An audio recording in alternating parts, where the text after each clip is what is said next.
Top news. கலையும் தீபா பேரவை. ஓபிஎஸ்ஸுடன் கைகோர்க்க திட்டமிடும் தீபா. ஜெயலலிதாவின் மரணத்தை தொடர்ந்து அதிமுக இரண்டாக உடைந்தது. ஜெயலலிதாவின் அண்ணன் மகள் அரசியல் பிரவேசம் செய்தார். தீபாவை தேடி தினமும் வீட்டுக்கு வந்த அதிமுக தொண்டர்களை அவரது கணவர் மாதவனே சந்தித்து ஆலோசனைகளை வழங்கி வந்தார்.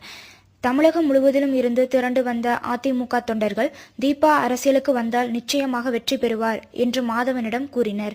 இது தொடர்பாக தீபாவுடன் மாதவன் நீண்ட நாட்களாக ஆலோசனையும் நடத்தினார். அதன் பின்னரே தீபாவின் அரசியல் பயணம் தொடங்கியது. ஜெயலலிதா பிறந்த நாளான பிப்ரவரி 24ஆம் தேதியன்று எம்ஜிஆர் அம்மா தீபா பேரவை என்ற பெயரில் தனி அமைப்பை தீபா தொடங்கினார். ஜெயலலிதா 2 முறை போட்டியிட்டு வெற்றி பெற்ற ஆர்கே நகர் தொகுதி இடைத்தேர்தலில் தீபா போட்டியிடுவதாக அறிவித்தார்.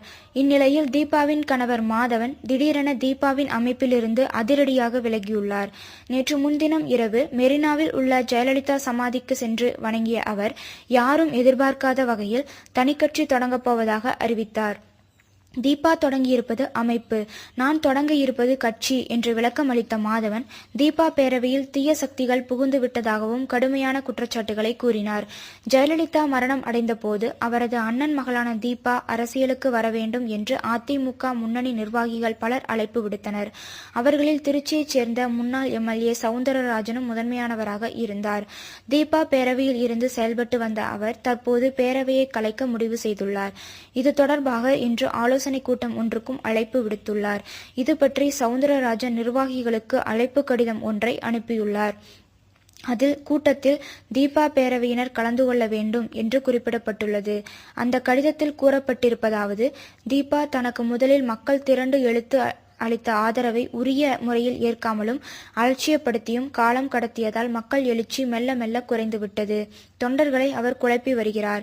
இந்த நிலையில் தினமும் ஏராளமானோர் என்னை தொடர்பு கொண்டு பேசி வருகிறார்கள். தீபா பேரவையில் ஈடுபட்ட தோழர்களுக்கு பரிகாரம் செய்ய வேண்டிய நிலை உள்ளது.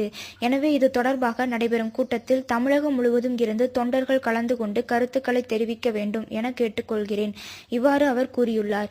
இந்த கடிதம் தமிழகம் முழுவதும் உள்ள அனைத்து நிர்வாகிகளுக்கும் அனுப்பப்பட்டுள்ளது. தீபா பேரவையின் ஆலோசனை கூட்டம் இன்று திருச்சி திருவானைக்காவல் வெங்கடேஸ்வரா தியேட்டர் எதிரில் உள்ள இஎம்எஸ் சர்வீஸ் கட்டிடத்தில் நடக்கிறது.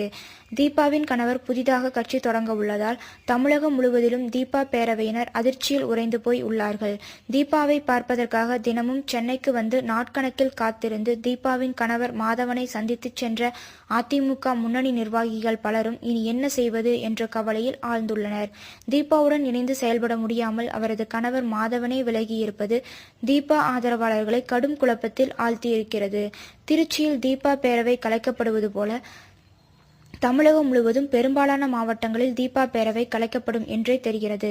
இது தொடர்பாக தீபா பேரவையினர் மாவட்டம் வாரியாக ஆலோசனை கூட்டங்களை நடத்தவும் திட்டமிட்டுள்ளனர். சரியான ஒருங்கிணைப்பு இல்லாத காரணத்தாலேயே தீபா பேரவையில் நிர்வாகிகள் நியமிக்கப்பட்ட போதும் குழப்பங்கள் ஏற்பட்டன. மாதவனுக்கும் தீபாவுக்கும் இடையே இருக்கும் மோதலே இதற்கு காரணம் என்று கூறப்பட்டது. ஓபிஎஸ் தனி அணியாக செயல்பட தொடங்கிய போது தீபாவும் அவருடன் கைகோர்த்து செயல்பட போவதாக அறிவித்தார். ஆனால் தனது முடிவிலிருந்து பின்வாங்கி அவர் தனி அமைப்பை தொடங்கினார். இதை அவரது ஆதரவாளர்கள் பலர் ஏற்றுக்கொள்ளாமல் விலகிச் சென்று தங்களை ஓபிஎஸ் அணியில் இணைத்துக் கொண்டனர். தற்போது தீபா பேரவையை கலைக்கும் நிர்வாகிகளும் ஓபிஎஸ் அணியில் இணைய திட்டமிட்டுள்ளனர். அவர்கள் சென்னை வந்து பன்னீர்செல்வத்தை சந்திக்கவும் திட்டமிட்டுள்ளனர். தீபா பேரவை கலைப்பும் நிர்வாகிகளின் அதிரடி முடிவும் தீபாவின் அரசியல் பயணத்தில் பெரும் பின்னடைவை ஏற்படுத்தும் என்று கருதப்படுகிறது. இதுபோன்ற செய்திகளை உடனுக்குடன் அறிய டாப் நியூஸ் சேனலை சப்ஸ்கிரைப் செய்யுங்கள். நன்றி, வணக்கம்.